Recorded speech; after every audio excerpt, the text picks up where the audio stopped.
The date was January 15th, 1919, a brisk winter day in Boston.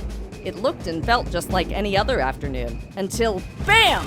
A massive 58-foot tank exploded, sending more than 2 million gallons of hot molasses cascading into the streets.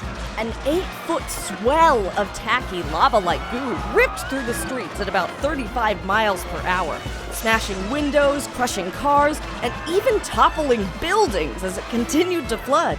As the hot molasses met the cold air, the brown stream started to cool and thicken, causing cars, horses, and people to get stuck in up to a foot of sugary sludge. When all was said and done, 21 people perished and more than 150 were injured during this strange, syrupy disaster. It took hundreds of workers several weeks to clean up. They used sand to absorb the molasses and salt water to try and wash it all away.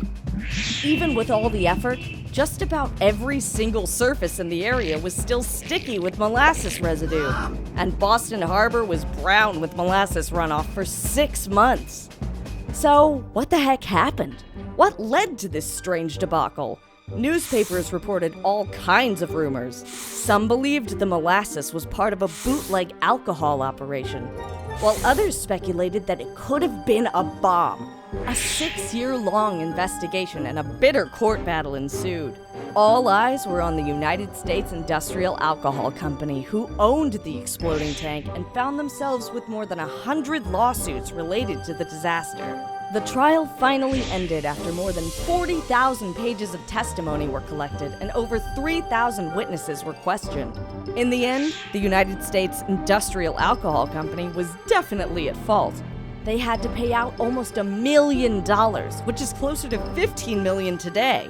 Based on that investigation and the decades of research since, experts today believe that the fateful molasses flood basically came down to terrible safety standards. For starters, the walls of the steel tank were way too thin to hold that many millions of gallons. Usually the tank was no more than half full, but just 2 days before the disaster, it was filled to capacity. But even before being filled to the brim, the tank was clearly in trouble. For years, strange groaning noises would bellow up from inside the tank whenever it was filled. It leaked so badly that the owner actually painted it brown to hide the cracks. The leakage was so glaring that the locals would use cups to collect molasses seeping out of the sides.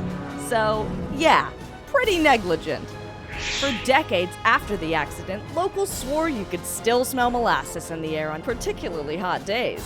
So, while the Great Molasses Flood might be one of history's odd forgotten episodes, the city itself will likely never forget that sweet, sticky tidal wave of terror.